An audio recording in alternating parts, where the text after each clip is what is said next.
This is the D6 generation. Dice are our vice. Creating not too horrible content since 2008. Are you crazy? That's like 400 hours of gamer nonsense. Oh, I think we're well past that.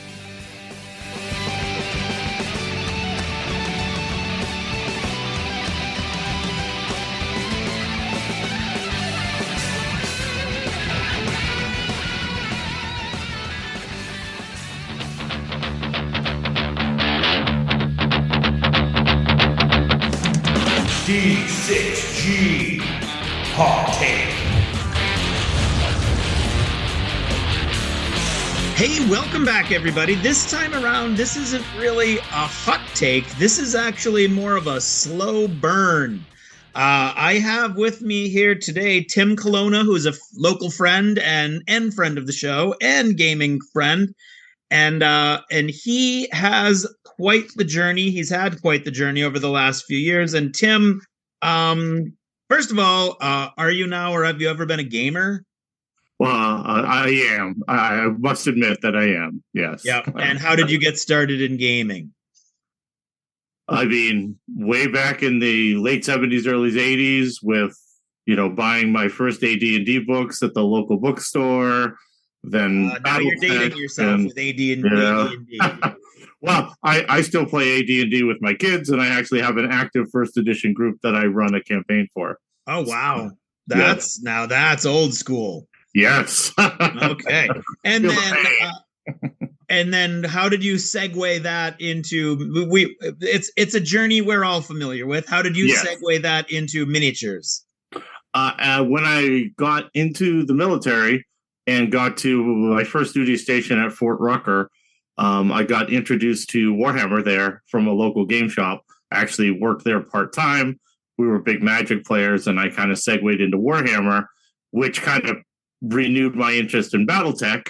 So that kind of was the start of it. And over the years, I've worked for Games Workshop, I've worked for Mantic, I worked for Alien Dungeon, and now I have my own game. Great. Now, what did you do for those other companies? For Games Workshop, I was an outrider, and then I worked part-time for Forge World. I used to do shows for them. Oh. Mantic, I was a Pathfinder for them.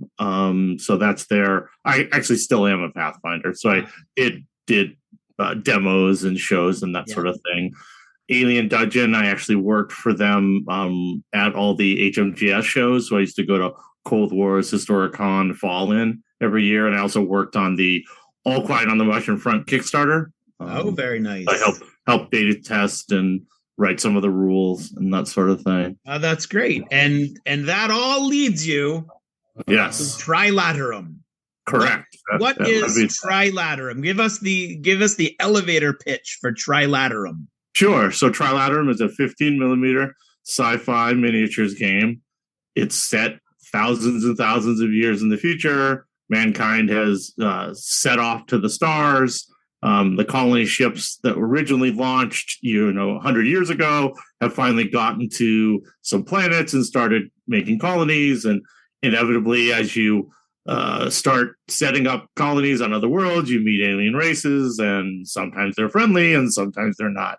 So these are the battles that have ensued. And there's a lot of behind the scenes fluff about different human factions as well as the alien factions that are in the game. And it's kind of an ongoing developing story. We've got our second round of starter sets that were released 2 years ago, and I'm actually getting ready to revamp the starter again, which will advance the timeline just a little bit as well. Nice. So we're constantly releasing miniatures, armies, and trying to add fluff as fast as I can, basically. Wow, there's a lot in the universe, so I'm trying to fill that in. Being just me, it's sometimes tough to find all the hours of the day to do everything. So, yeah. Now, where did the idea come from? Like a lot of people think, I'm going to start my own game. just like a lot of people, a lot of people think a lot of things, Tim, as I'm sure you know. Okay, what is the difference between all those gamers out there who daydream about starting a game and you with Trilaterum? So I'm a huge sci-fi fan. I have been for years and years, and pulp sci-fi has really been something that molded me over the years, from old Guy Kings and the Flash Gordon serials and all the old 60s sci-fi movies. And I just love that universe genre of just really cool pulpy sci-fi. And I love 15 millimeter. I cut my teeth on Flames of War for many years. 15 millimeter World War II game. Yeah, I love painting that scale. It's just a fun scale to me. And there just isn't that much out there games wise, but there's a surprisingly large amount of miniatures out there. There's several manufacturers that have large lines. So I wanted something to do with some of those really cool lines. So I started out by just writing the rules, and I had a friend that had a small line of 15 millimeter sci-fi. So I kind of wrote the rules and paired it with his miniatures, and we kind of sold side by side for a little while. That was just about 9 years ago that I wrote the first version of the rules. Okay, and when you say sold side by side, you mean like at shows? Correct. So I would go and run the game at shows, sell the rule books, and then, oh, hey, by the way, there's some miniatures available over here, that sort of thing. So then about maybe 6 years ago, I started dipping my toe into 3D printing, and I loved it. I really loved the whole design and execution of 3D printing is just fascinating to me. So I found some ranges that were inexpensive to license. So I started producing my own miniatures for the game. And that was before resin was big. So it was all still plastic FDM. Right. So the quality was good, but it just wasn't where it could be. So I sold it that way for a number of years. And then right before COVID hit, I got my first resin printer and I started dipping my toe into that and really liked it. And then COVID hit. And there's no more shows, and most of my exposure is through shows. At that time, I had a website, and we were selling some product off the website, but I would say the vast majority was at shows. Okay. So when COVID hit, I talked to my wife, and I didn't quite know what I wanted to do. And I had kind of a little nest egg from Trilaterum sitting in the Trilaterum bank accounts. So we decided, let's just go whole hog. So I scrapped the miniatures line I had. I found a wonderful sculptor, JC Fairclough, it's the Hobgoblin Studios, I believe. Okay. I'll give you a link to put in the show notes. Okay. She's out of the UK. She's a wonderful sculptor. She had her own line called Waste Man. She's done a lot of work for old school miniatures over in the UK. And I just started talking to her, and we really hit it off. And so since end of 2019 or early 2020, we completely replaced the entire line. And so I picked up other lines along the way, purchasing licenses here and there when I can get them. But the vast majority of my sculpts are through JC. Okay. We've exploded. We've got over 10 armies now, probably close to 150 or 200 different individual packs of miniatures that are available. We've got terrain. We've got just all kinds of really cool stuff and really cool imagery. The one thing that we really like is the fact that she really works well with my style of old school pulpy science fiction. So we've got bear people, we've got frogmen, we've got fishmen. We've got a really cool line that is just coming out. They're kind of like a cross between Darth Maul and Amazon women. It's just like this horny devil kind of headed female warriors.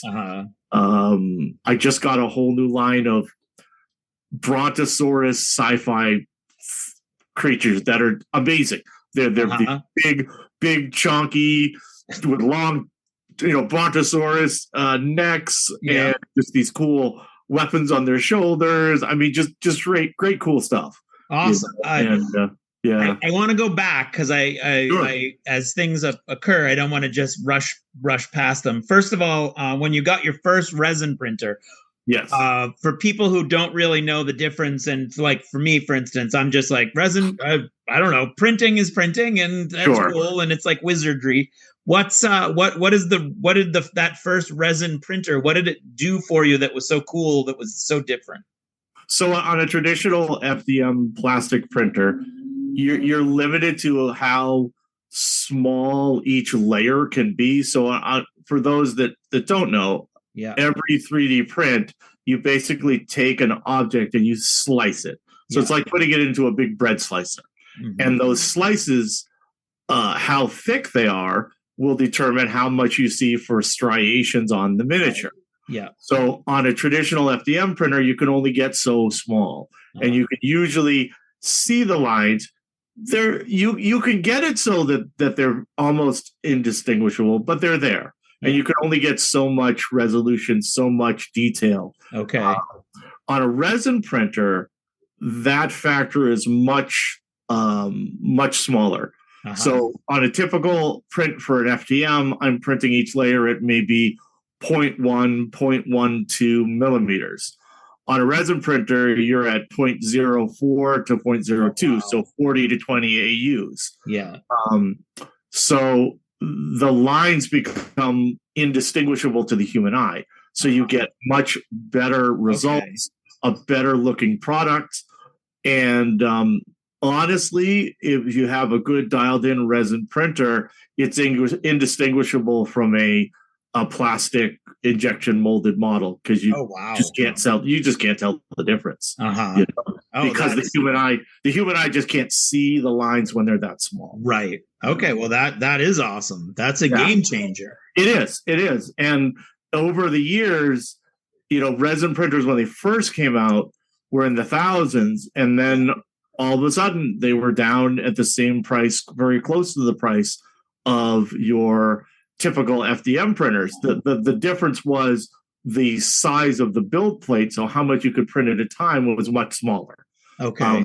That has also changed as well. So now I have resin printers that can print almost as big as a traditional FDM printer plate. Mm-hmm. So I'm printing huge stuff now, which is awesome. Yeah. And that kind of goes with making a better and better product and refining it over time. I've moved all of the miniatures that I can to resin, and I'm continuously, even the larger vehicles, I'm starting to move to resin as well. So my goal is to have the miniatures will be exclusively resin by the end of the year, with only the terrain being things that I use plastic FDM printing for. Right. Awesome. Cool. And we're going to get back to that because so I should say that this whole interview is actually happening because I didn't even know there was a convention up north. And our friend Dave gave me a call and said, "Hey, I just saw something on Tim's Facebook, and apparently he's at a show." And it's like 2 hours away. It's actually on a personal level. My parents have been relatively ill lately, although they're doing really well now. And this convention is literally about half a mile away from the hospital where they keep going. So I was like, I'm not sure I want to go up there, but we went, and there was Tim, and I started chatting with Tim.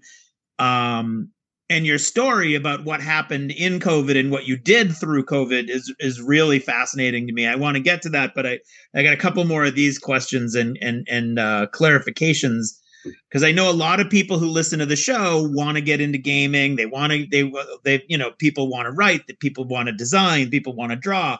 Sure. When you say that you met JC, where did you meet her? Like how did that partnership initially form and develop? So that is actually really funny. I was a fan of her miniatures for years, and I had honestly just finished painting up a warband for Wasteman, and my friend said, "Well, why don't you reach out to her and see if she'd be interested in sculpting?" She had a number of items on her Patreon and in her library that I was very excited about, and I really was like, oh, I wonder if I could license those. And so I literally just pinged her on Facebook Messenger, and we started a conversation, and it's just been a wonderful partnership.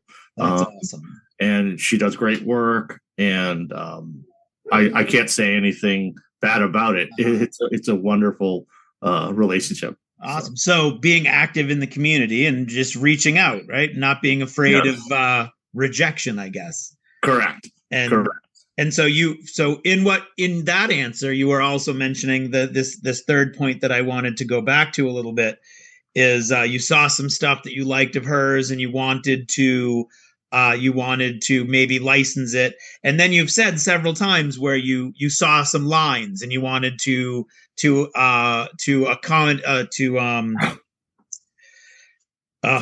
my vocabulary has failed. Acquire them? Acquire them, yeah. So acquire them or loop them into the Trilaterum sort of universe. How does that work? What exactly do you mean when you say, I acquired some lines or I saw some lines that I was interested in? So a lot of what I purchase for lines are Kickstarters. Mm-hmm. A lot of people will put up a Kickstarter and say, and have a lifetime commercial license attached to it. So you pledge at a certain level and you get that lifetime commercial license, which allows you to sell prints of that.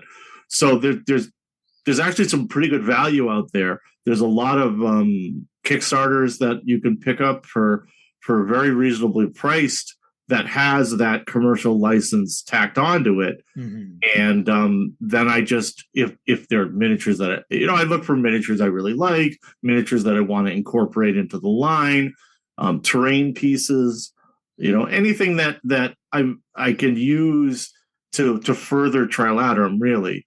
Right. And then there's also some commercial licenses that you could add on. So there's a company called 3D Breed that does a lot of sculpting out of Spain. They do a lot of Kickstarters, and you can become a commercial partner with them. So I pay a yearly fee to them, and any of the commercial Kickstarters that I do are I'm allowed to sell. So I pull. There's a lot of lines within theirs. Most of what they do is historical, but they do have some sci-fi stuff. So I add that in. I'll add that in when I see something I like. Cool. So when you get a lot, so you have a license, let's say from the Spanish company. Yeah. And they've got a bunch of stuff you do. So do you sort of take their designs, pick and choose, and sort of are you building armies for Trilaterum out of that, and then you kind of push that out onto your website? Yes. So the rule book itself contains a small number of army lists. Okay. When you buy the rule book, I also have an army list expansion, which is free for everybody, that I update on a monthly basis that goes up on Drive-Thru-RPG. And as I develop new armies, new units for the armies, they all go into that army document, which like I said, I updated. It's a combination of army list and errata. Uh-huh. And I add in new rules, I add in new units, and that's exactly right. I kind of look at I'll look at, I see a Kickstarter that I like, I'll look at it and I'll say, well, is there anything in there I could incorporate to a current line? Yeah. Or is there maybe a new faction that I could possibly develop out of that? Uh-huh. One of the really neat things about Trilaterum is that army building is very open. Okay. So the only hard and fast rule when you're building an army is for every vehicle you field, you have to field a unit of infantry. Okay. But you don't have to stay within the confines of a single army list. If you do stay within that army list, there are some small bonuses that you can get, but they're really not huge bonuses. So if you say, I really like that big stompy robot with those fish guys with that shark man, hey, great. I want to do the humans with the mushroom people and the lizard people. Awesome. write me, write a little fluff about it. Tell me how they're working together. I'd love to hear that. But that's always been my philosophy with Trilaterum, as well as I include the points calculations right in the rule book, as well as there's a calculator right on my site.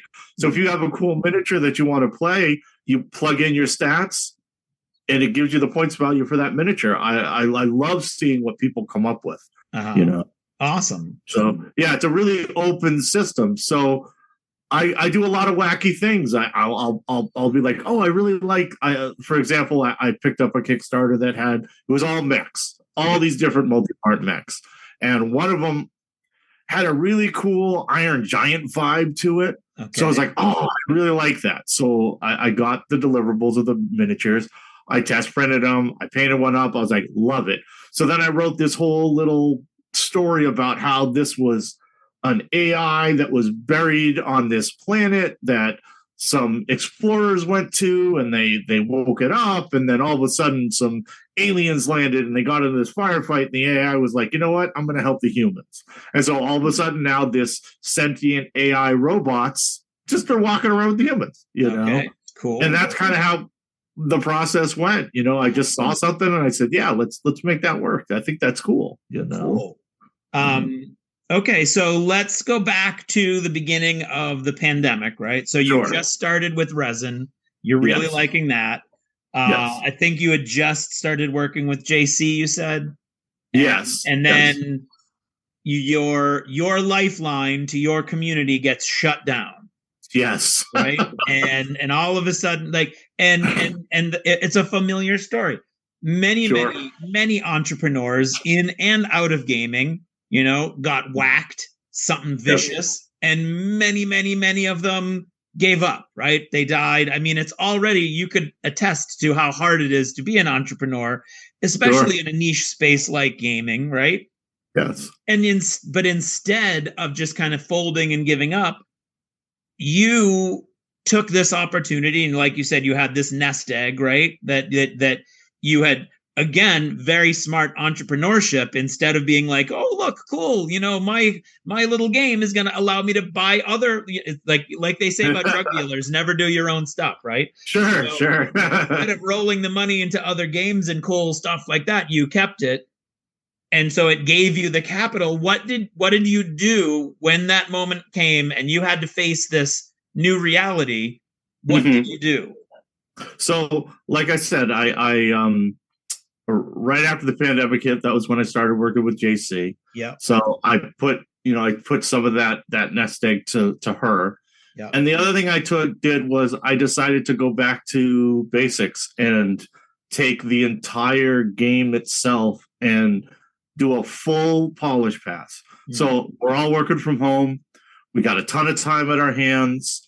We're looking at our loved ones and trying not to smother them with pillows, me included, And so I really took that time to dive in. I learned how to use desktop publishing to a much greater level. Mm-hmm.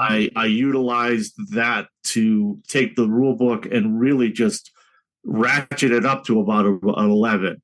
Full color rule book with a layout that's much more professional. We then decided at the same time to do a full color starter box. So we did the layout for the starter box, and by combining the new visuals, the new starter, the new books, fully black, and before I was doing a saddle stitch, which is just a folded stapled book. I now have glue bound books, the full color starter set. The presentation level just really went up. And when I hit my first show after COVID was starting to subside, it just really paid off. It really did. People saw, wow, I came to your booth last time and you had 10 packs of resin, I have 50. And you have an entire display of painted miniatures for you to see every one of your units that you sell. And oh, by the way, this rule book looks really nice. And oh, wow, there's a full color box up there. And it really just was very satisfying to see everybody everybody's reaction and positive reaction to the changes we made. Yeah. Well, your booth looked great when we saw it up north. It looks like it doesn't look like it is a full professional booth at a show. Thank you. I appreciate that. So then last year, first year when we really had a full run of shows was a great year for me. It was really good for Trilaterum. And so this year I'm ratcheting that polish up to another level. So we've got, like you saw at the show, we've got new banners, we've got table runners, we've got new racks that look like not, somebody put it together in their barn, it's a real live store. Exactly. And so that's kind of our journey this year. Last year was an extremely aggressive release schedule. We're going to back the release schedule back just a little bit, and we're going to work on a lot more polish. It's great. I'm having fun. I've spent a lot of time doing fluff too. So I'm really trying to flesh out the website with more and more fluff. My wife, Stacy, she's helps me with the fluff as well. She's written a couple of the stories. And our next step in the Trilaterum journey is we're also evolving into having both the 15 millimeter sci-fi and a 28 millimeter skirmish version of the game. So you're playing this huge battle of Trilaterum, and then you can pause and zoom down to that one battle between two units on the board and play a really cool quick play skirmish game. 3 to 5 models per side. Really fast play. You can play it about half hour, 40 minutes. And it uses all the same mechanics from Trilaterum, just at a micro scale. Oh, that's awesome. Yeah. So we have the rules that are done. The first 6 or 7 warbands are done. I had a couple of previews at the last show, but our next show, which is next weekend at Huzzah in Portland, Maine, I'm going to have a lot more, and I'm hoping to have a little demo of that set up alongside the Trilaterum so that people can see that. Oh, cool. Yeah. So, and kind of good to go with that. We're also releasing a World War II to modern version of Trilaterum Firefight for 28 millimeter as well. So that's kind of a companion piece to go with all those.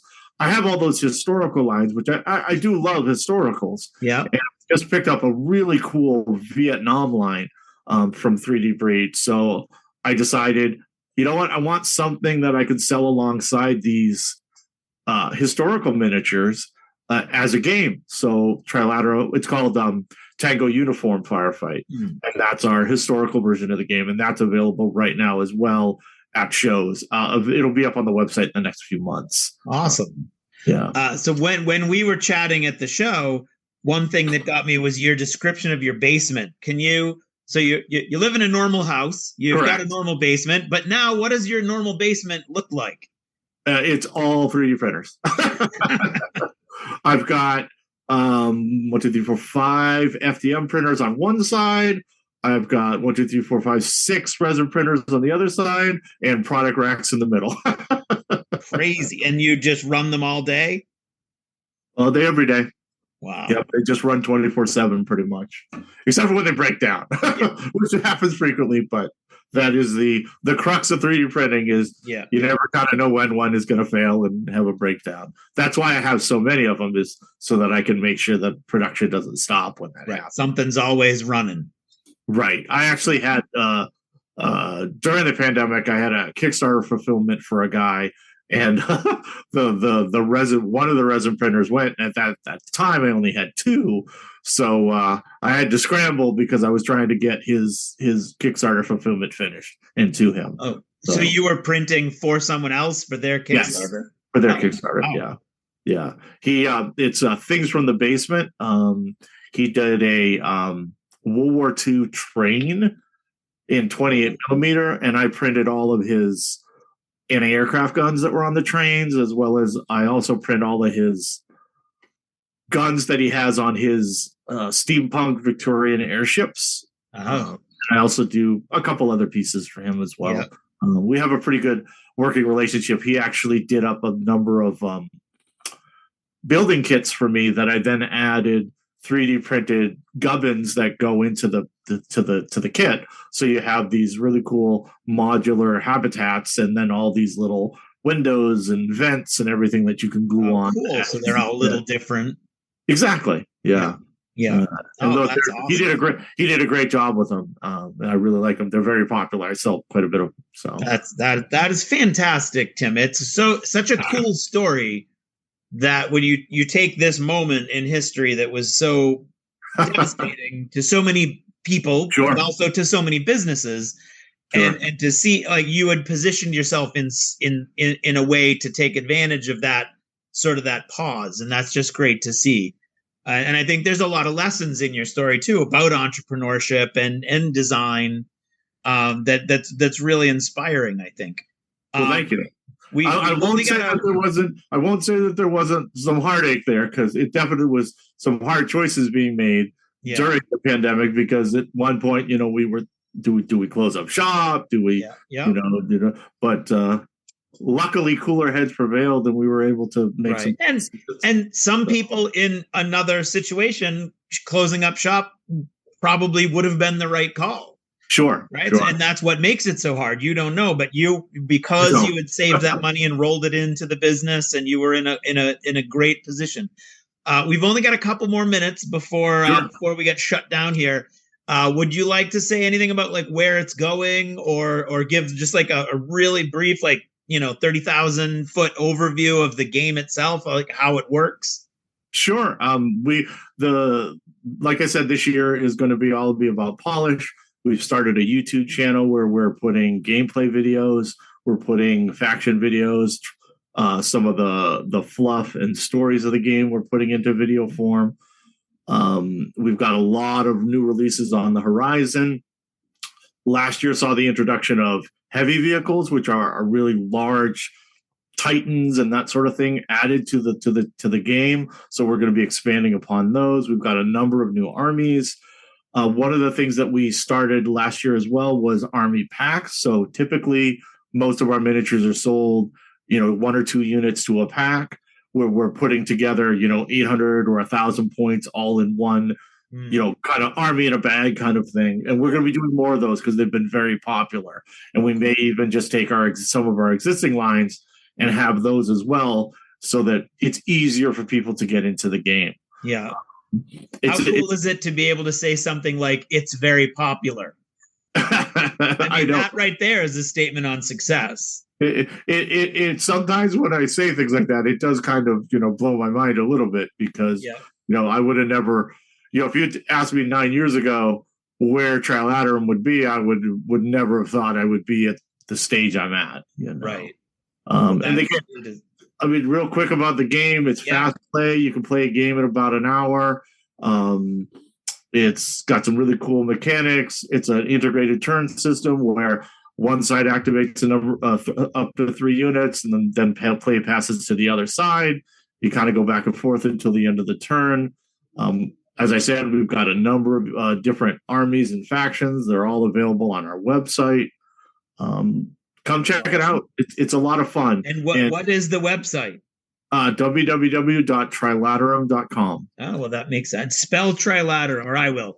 TRILATERUM. And we'll put that in the show notes also. But just to get it out there now for people who want to just rush out for it. Well, yes. Well, thanks for sitting down with me, Tim, and chatting. Thank you so much. I wanted to recreate the conversation we had at the con, and we got deeper. It was even cooler. No, I super appreciate you having me on. We've been friends for years and years and years, and I've always been saying, I really need to get with those guys and see if we could do something. So this is awesome. Well, I really appreciate it. It's harder than it used to be. Oh, I know. But we did it. I hear you. We did it. We did it. Awesome. We did it. Well, thank you, Tim, and good luck. And thank you so much. We'll have you back on again. Okay, we'll see you soon. Bye-bye. And that was a D6G hot take.